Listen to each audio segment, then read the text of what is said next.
to another episode of Catholic Conversations.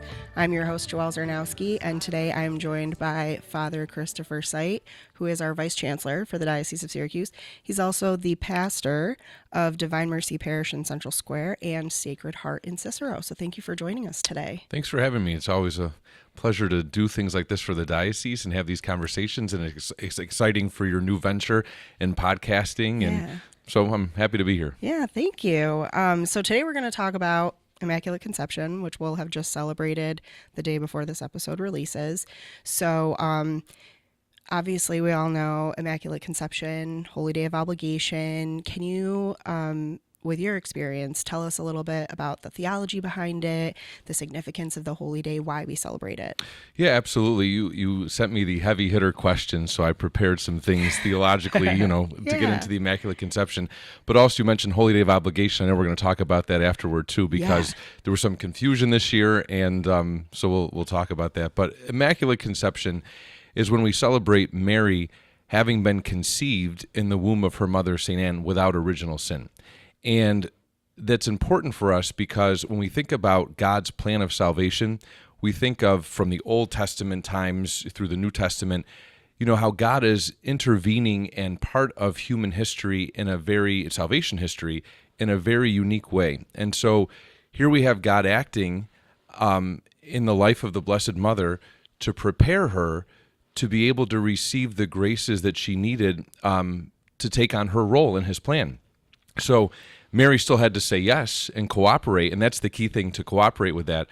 But God had prepared her by allowing her to be conceived without sin, so that when he asked her to take on this, enormous, important role, she was able to say yes in a beautiful, powerful way. She still had her free will to do that, but she was able to embrace this role that God had for her, as difficult and as beautiful as it was, because he had prepared her in a special way. So the idea of Immaculate Conception is God preparing Mary to be a worthy dwelling for his son.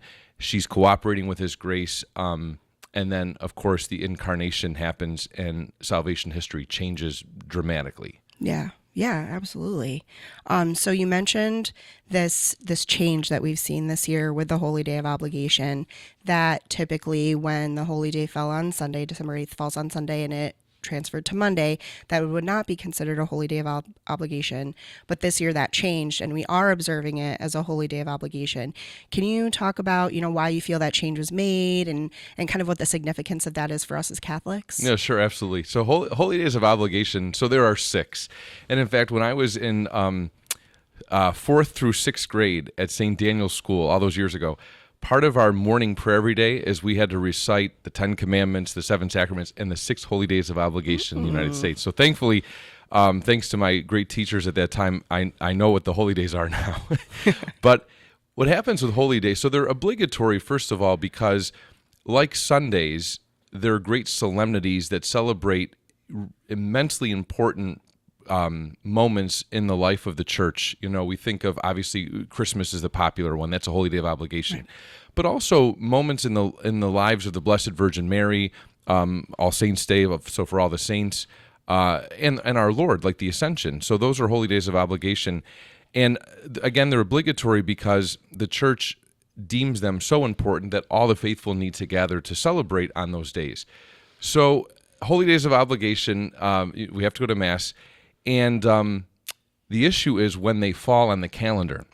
So ideally, you have a Holy Day falling in the middle of the week, which is great because you have your Sunday Masses, you have your Holy Day Masses, you have your Sunday Masses. But sometimes they fall on Fridays or Mondays, sometimes on Saturdays. Sometimes they actually fall on Sundays, which is kind of nice. You get a 2-for-1 special that day. Mm-hmm. And so with the United States Conference of Catholic Bishops, they have basically... in 1992, they had a particular norm or policy, if you will, that said when holy days fall on certain days, we'll still celebrate them as holy days, but the faithful wouldn't be obliged to go to Mass given maybe the proximity of them to Sundays.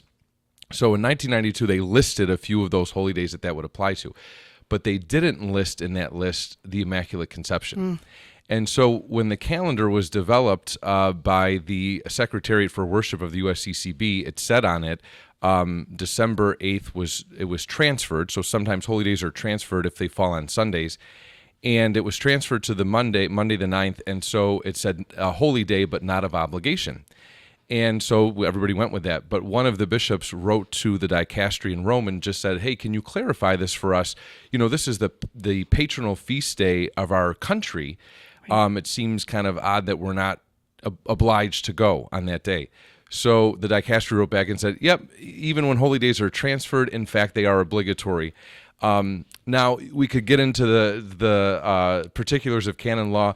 You have universal law for the whole church, and you have particular law for like the country. Even the diocese has it. Mm-hmm. So in the end, the bishops could probably legislate saying they're not obligatory, but it was unclear because it wasn't listed in that norm I mentioned, 1992. So long story short, they clarified and said it is obligatory for this year. Now, what we'll see after this, some of the bishops might say, hey, let's clarify this, a little bit better. Mm-hmm. We don't know. We'll see what happens. Yeah. But, the main point is when we think of obligation, just like good parents who make their children do things that they don't always want to do. The church is our mother, and it does that for us. As human beings affected by original sin, we don't always want to go to church. We don't always want to do what we have to do. And the church says, no, we get that. People are tired, whatever. But you got to be here. It's that important. Right. So that's how that whole conundrum happened for this year. And so now we're celebrating December 9th as the Immaculate Conception, a holy day of obligation. Yeah, that's so great.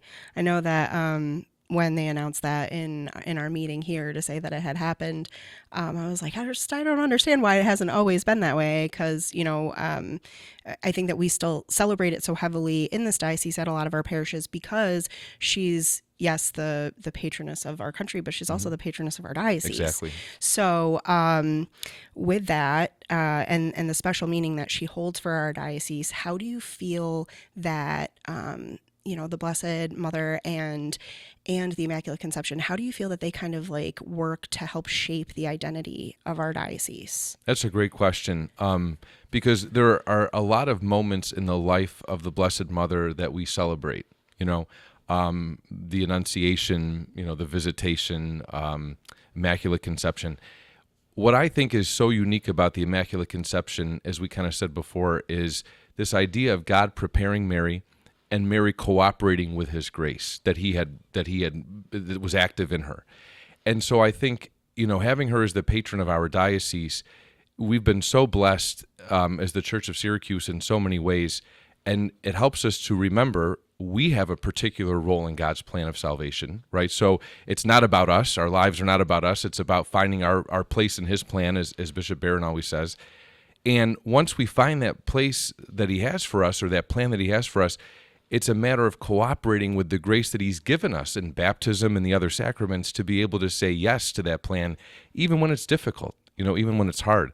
And so when we look to the Blessed Mother as someone who just so freely, gave of her life to God and sacrifice and all of that, it's a good reminder today, and especially in a crisis of faith, to say, okay, the rest of the world around us is not really about sacrifice much anymore, not about faith. There's a struggle. A lot of people are struggling going to church. It's a reminder to us to say, okay, that's all happening around us, but we got to remember the Lord desires something so much more for us, and Mary helps us to remember that, through her example in life and through God's working in her in a special way. Yeah. So another thing that we see happen around this time of year in our diocese that's particular to our diocese is the Immaculata Awards. So that kind of goes hand in hand with that whole like finding your role in God's plan. Mm-hmm. And so that was an award that was established by Bishop Cunningham in 2011 to recognize, unsung heroes in our diocese, our people who are in ministry in our parishes. They're helping to support our parish communities. They are volunteering their time, giving their talents, their gifts of the Holy Spirit back to their communities. And I know, like, my grandparents received the Immaculata Award several years ago, and I know that they felt so honored and touched to receive that award, and they've given so much of their time to our parish. But from your perspective as a pastor, can you just share some of your reflection on the Immaculata Award and kind of what that has meant to you in your role? Absolutely. Yeah, I think you had mentioned Bishop Cunningham established it. I think it was 2011. Yeah. So it's been going on for a while. And it's an opportunity for each parish to nominate or really award a person each year from the parish to receive this, and as you said, for giving of their time, talent, and in a particular way to the ministry of the church. But it really goes back to the universal call that all of us have to holiness and to, take part in the mission of the church.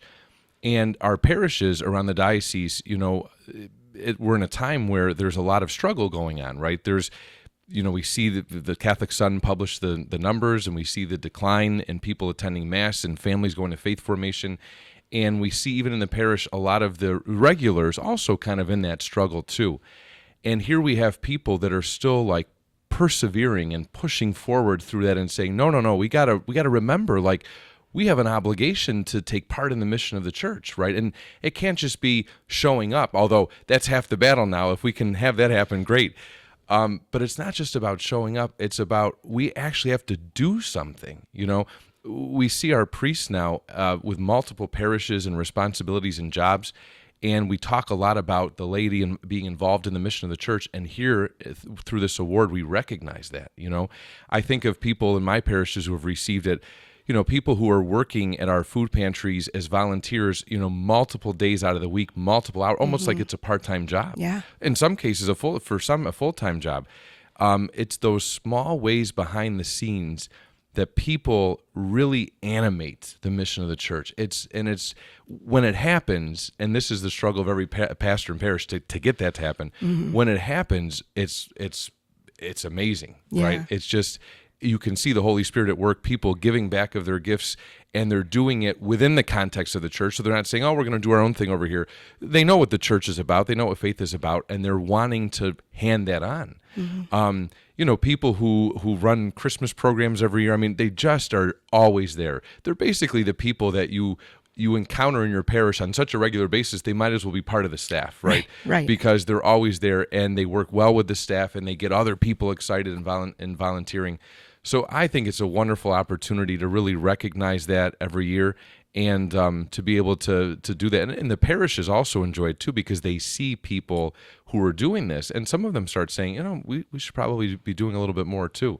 So it's kind of a nice encouragement for them. So just a great opportunity, and I know we're celebrating that, or we usually celebrate that on the second Sunday of Advent. Yep. So that's before this podcast. So we'll have celebrated it the Sunday before. So congratulations to everybody who's received it. Yes, huge congratulations to everybody. Just an amazing thing. And when you go to the cathedral for that, if you watched it on a live stream, just the energy of spirit there, right? It's like you bring the most active people from every parish of the diocese into one place at one time, and it just blows you away. Oh yeah. So the encouragement is for everybody to do that. Wouldn't it be a great problem to say, gosh, we have so many people, we can't even decide who to give the Immaculata Awards to. I've actually seen that, like working in the parishes that I've been very fortunate to work in. It does seem like every year when this time comes up, our pastors are always like, oh gosh, who do I pick? There's so many wonderful people who are contributing to the life of our parish. And there's always a list from the staff of, well, what about this person? What about this person? What about this person? And it's such a difficult choice to make because everybody's contributing in a different way. So you have your food pantry people that are there multiple days a week. You have your people that are visiting our homebound. Absolutely. Again, multiple days a week. They're doing hospital visits. They are teaching faith formation classes, sometimes multiple days a week as well. There's just so many ways that they contribute, and it's such a beautiful thing to see. And I do love the fact that we have this award to offer, and I hope that it does inspire other people to want to get more involved as well, not to win the award, but just to see how full of joy these people are to be contributing to their parish communities and just want a piece of that joy. Absolutely. So I think it's so awesome to see so much happiness and excitement happening, especially at the beginning of the Advent season when we're preparing for, the coming of Jesus. And I think that seeing all of these celebrations really early on just, it gives us the right, it sets the tone for the season of Advent.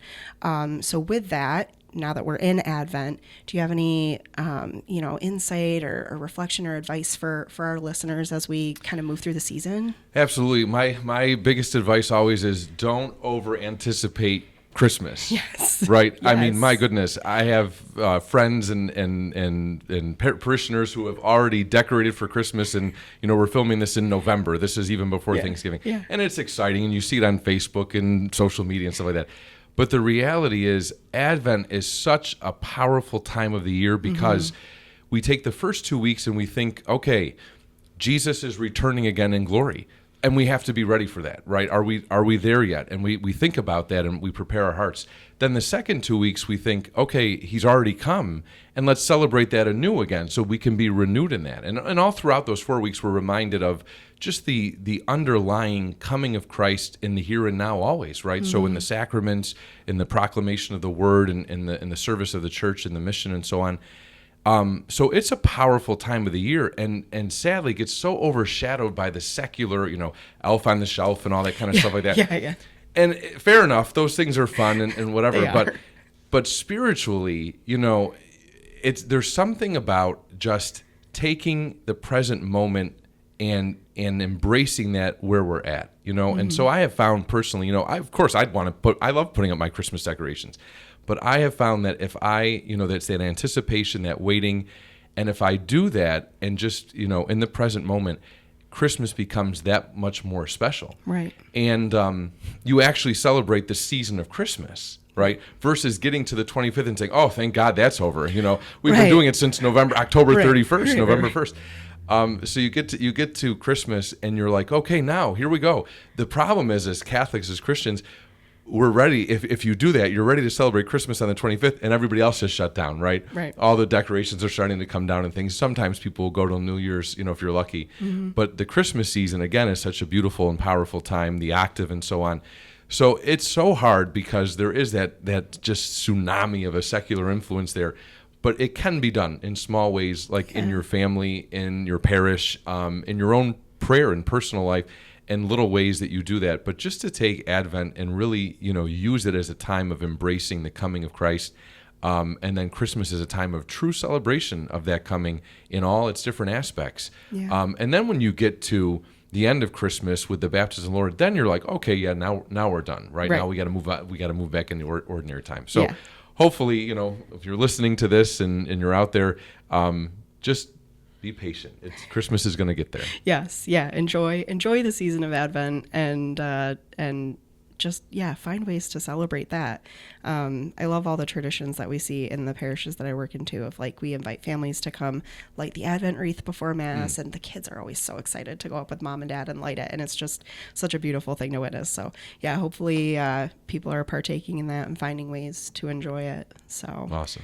All right. Well, thank you so much for joining us today and talking to us about Immaculate Conception and Advent. And I'm sure we'll have you back on for some other topics as we get rolling, but it's been really great to have you. Oh, thanks. Yeah, it's been great to be here, and good luck with the podcast coming up. Yeah. And, we place it under the patronage and intercession of our Blessed Mother, the Immaculate Conception. Yes. So pray that it reaches a lot of people who listen to it and inspires faith in them. Yeah. Yep. That is our hope with this for sure. So to our listeners, thank you for joining us for another episode. Make sure that you subscribe on YouTube, Apple Podcasts, Spotify, wherever you listen to your podcasts, and we will see you next week.